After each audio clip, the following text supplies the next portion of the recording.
to my channel. Today I'm doing another collab with the wonderful Borja, and we are doing a Q&A, basically just to give each other a little bit of information about our journey as designers and who we are as designers, and all the things that we're into and that sort of stuff, so that Borja and I can get to know each other and you guys can get to know us and can all get to know each other. So let's get started. Question 1 is, when did you know that you wanted to be a designer? And I guess I kind of started thinking about the idea of being a designer when I was in high school. I studied in my final year. Well, from year 10 I started doing design, photography and painting a little bit, I think. And then I continued those subjects all the way through to the end of year 13, as well as English and drama. So I kind of knew that from about like year 11-ish that I didn't really want to do anything sciencey or whatever. I switched from doing like math, science and all those sorts of things, which I was still good at, so I could have gone down that path, but I chose in about year 11, year 12 that I actually really wanted to do something creative. And of the creative things that I was doing, I really enjoyed design, so that's what I chose, and that's when I decided to go to university for design. Question 2 is, were there any people who inspired or motivated you to do design? While I was at high school, I had a wonderful design teacher, and I just thought it was so cool. I didn't really know what being a designer meant back then, but she just kind of encouraged me to do it, and she was really helpful in my learning about it, and she kind of motivated me to pursue it in university. And she was really helpful in getting my portfolios and stuff ready to do that, so she was great.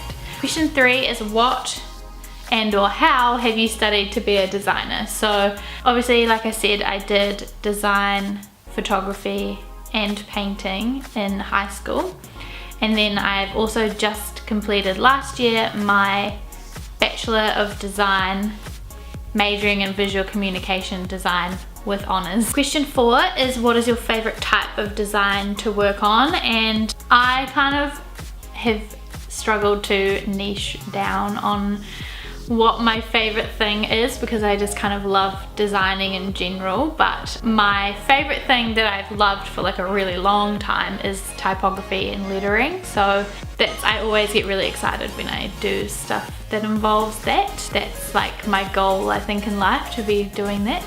Yeah, I do love a lot of other, I love branding and I love web stuff and I love UX and UI, and those are all parts of like the jobs that I do, so I love all of those things. But yeah, type is my ultimate fave. Question 5 is, who are your favourite designers or designers who inspire you? One of my absolute favourites is Aaron Draplin, and he is just, I think, the coolest person ever. He is a logo designer but also does like a lot of other stuff, and he just amazes me in like the amount of work that he's done. It's just insane. Like, I just got his book, and when you flick through the book you can just see the extent of all the work that he's done, and it's just incredible. And I just really admire the fact that he like has a style and a way of doing things, and he sticks to that, and people love it and it works, and he's just dedicated to design and to being a designer, and I think that's awesome. So he's one of my faves. Also, Gemma O'Brien is one of my heroes in life. She pretty much has my dream job. Her Instagram and stuff, she's known pretty much everywhere as Mrs. Eves, and she does like hand lettering and typography and illustration, and her work is just amazing, and she has so many good ideas and it just looks beautiful, and she's so young and just doing the coolest stuff ever. And I really like kind of not idolize her, but I look up to her as somebody who's doing the things that I want to be doing, so that I can kind of aspire to her, I guess. She really inspires me to do like that area of design, like typography and lettering and stuff. She's great. Yeah, those are my two favorites. Question 6 is, how would you describe your design style and how has it changed over time? And I didn't really know that I had like a distinct style until like maybe a year or two ago, when people started like hiring me for that style of design and kind of telling me that that's what they saw in my work. And I guess to describe it is that I design quite like minimalist work that's really clean and kind of bold and typographic and quite like bright, and I don't really know how else to describe it, but it's definitely very clean and minimalist, and that's the style that I like. And I guess how it's changed over time is just that like as my skills have gotten better and as my eye has kind of like, my design eye has gotten a bit more focused, I guess my work has just become more refined, I suppose, in terms of that style. So yeah, and I'm still kind of figuring out what my style is. I don't really know, especially in terms of like hand lettering and stuff. I'm kind of struggling with figuring out what my style is, but I guess that will come with just the more that I do, the more that I will establish my own personal style with that sort of stuff. Question 7 is, where is your favorite place to do design or get work done? And at the moment I do a lot of work in my living room because it's like the coolest, and not like cool, that was lame, not like awesome, but like it's cool as in temperature. Yeah, so it's a very cool place to work, and it's like light and bright and airy, and there's a lot of space, and I can like put music on the TV and stuff. I also spend a lot of my time working in a co-working space in town, which is where my like part-time job is, and it's just a cool place to work, and that's the Biz Dojo, and I quite like working there because there's a lot of cool people there, and it forces me to kind of get out of my introverted comfort zone and talk to people and network and meet a lot of cool people, and it is also great for focusing and getting a lot of work done. So depending on how you feel on the day, you can work wherever you like in there, and yeah, I really enjoy that space. Question 8 is, what is your favorite design book? And my favorite design book is, oh, I guess I can actually show you. This is my favorite design book ever. I think this might have been the first design book that I bought actually, or one of the first, and it's Burn Your Portfolio, Stuff They Don't Teach You in Design School But Should by Michael Jander, and it's just so brilliant. Like, I learnt so much in reading this book, more than I ever learnt at university about like actually being a designer in the real world. Like, that sounds like I'm ripping on uni, but I'm not. Like, I learned so much like technically and socially and like about ideas and stuff at uni, but in terms of practically being a designer and like what it means to run a business and to work with other designers and work with other people and how to write contracts and like stuff like that, this book was amazing for that. And it's written so well, and it's so like just real life with real life anecdotes and yeah, all sorts of stuff like that. So this is kind of like a Bible for like getting started as a designer, or even if you've been a designer for a while, I would definitely recommend this. I actually kind of want to reread it now that I have gotten it out. Yeah, 100% recommend this book. Please read it if you haven't already. If you want to borrow this from me, I will let you borrow it from me if you live in Wellington, because I just think everybody should read this book. So there you go. I'm definitely going to reread that soon. Question 9 is, what is your favorite typeface? I actually don't think I have a favorite like individual typeface, but I do have a favorite style of typefaces. At the moment I'm really enjoying like geometric sans serif fonts, so like Proxima Nova or Gotham or Brandon Grotesque. Anything like that that's got like perfectly round O's and like round C's and round G's and like pointy M's and A's and stuff. Oh, I love those because they're so clean and like consistent and round, and especially if it's like all caps and like tracked out a lot. Oh, my soul, I love that. Question 10 is, what is your favorite piece of design work that you've done so far? My favorite one that I'm the most proud of is my ISTD book about the Erebus crash. So ISTD is the International Society of Typographic Design, of which I am now a member because of this book. And it took me so long and it was so much effort, and I just put my heart and soul into that book. So I am really proud of it, and it is one of the best pieces of typographic work I've ever done, and like the biggest and most comprehensive, and yeah, I'm just really proud of it. So yeah, I think that's my favorite piece of work that I've done so far. Question 11 is, what is your ultimate design career goal? In general, I know that my goal is to be self-sufficient and working for myself, so I don't necessarily know how that's gonna look or what that's gonna mean, but just from like working in the like real world and working for other people, I've realized that that's not for me. And it's not because I don't like working with other people or anything like that, but I just have like big dreams that I want to fulfill, and I want to be able to manage my life and design my life in a way that I want it to be. So I want to be running my own business or businesses, and yeah, doing that. But whatever that might be, I'm not sure. Yeah, it would be my like ultimate goal to just be like freelancing and drawing type all day, every day. It just sounds like the perfect life to me. So I'd love to be doing that, but we will see.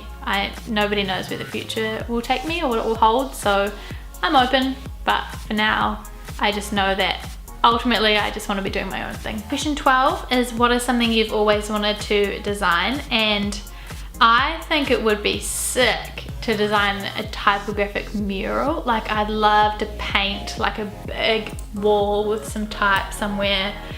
I just think that'd be so cool. So if anybody knows of any opportunities to do that, please let me know, because I'd love that. It'd be so fun and so cool. And I kind of want to do more like arty type design, if that makes sense, rather than like designing to solve a problem. I kind of want to just design to design, and to make pretty things for a little while, be creative. So yeah, mural would be awesome. I'd love that. Question 13 is, what is your favorite design software to use? And it kind of depends what I'm working on, but I love Sketch. Sketch is magnificent, and I use that for all web design stuff that I do, or any UX or UI. And I'm also really enjoying Illustrator at the moment, because I'm doing a lot more like vector typography and vector illustrations and stuff, and yeah, I enjoy Illustrator a lot, so that's my faves. Question 14 is, what did you struggle the most with when you first started as a designer? And I think it's kind of what I mentioned before that I'm still sort of struggling with, is like, what is my style as a designer, and like who am I as a designer? It's such a big question, but like, what is my part to play in the creative world, and what does that look like, and where do I fit within everything, and like what difference am I gonna make, and also like what's gonna be different about me. Like, that's kind of what I struggle with in terms of lettering. Like, I don't want to be just another brush lettering artist or whatever. I love brush lettering, but am I just gonna do the same thing as everybody else? I don't know, like, I just struggled and still struggle with what my place in the design world is. And I think that's probably gonna be like a continuous question that I'm always asking and trying to answer and figure out, and it'll probably change a lot and develop a lot as I grow and change. So I'm not too worried, but that's kind of what I struggle with the most. The last question is, what is the most important thing you've learnt as a designer? And I think along the same lines as the last question, I've learned that it is just a process and you should just enjoy that. Like, I'm such a planner and a worrier, and I need to have everything organized and know what's going to happen and plan everything, but I'm gradually learning and teaching myself that it's okay to not know what's going to happen, or to just enjoy being creative. I think it's so cool, and I'm so blessed, and it's so amazing that I get to be creative for my job, and I'm just so lucky and so grateful that I can do that. And so I think I've learned that I should just enjoy that, and I should be positive about that, because it's so easy to kind of just be like, oh, the creative process sucks, it's hard, things go wrong or whatever, and to kind of get down about that, and to also take on this idea that to be an artist you have to be kind of like the suffering artist who has all these problems and these deep, dark issues that fuel your creativity. But I don't want to do that. I want to be more positive and spread some joy with my work, and kind of like spread encouragement and inspiration and motivation and stuff like that. So yeah, I'm just learning to enjoy the process and let loose a little bit, and just be happy and be, you know, be positive and be grateful for what I'm doing, and that I have the opportunities to do these things. So yes, that sounds quite cheesy, but it's the truth, and that's what I've learned. Okay, this has been a very, very long video, and I'm sorry for my long-winded answers, but I hope that you've enjoyed it. I hope that it helps you get to know me a little bit more, and like I said, please answer some of these questions yourself, because I'd love to get to know you. I've had quite a few more subscribers in the last couple of months or whatever, so I'd love to get to know you and what you're about and what you think about all these questions too. So please leave a comment down below. You can also email me or tweet me, or however you'd like to get in touch, please do. And yeah, I hope you've enjoyed this video. Please give it a thumbs up if you have, and also subscribe if you haven't already. And also, most importantly, please go and check out Borja's video. I'll link it somewhere up here or down in the description, or both. And I'm really excited to hear how he has answered these questions, and I hope that you enjoy his answers to the questions too. So yes, I hope as always that you're being creative and productive, and I will see you guys next week for another video. Bye!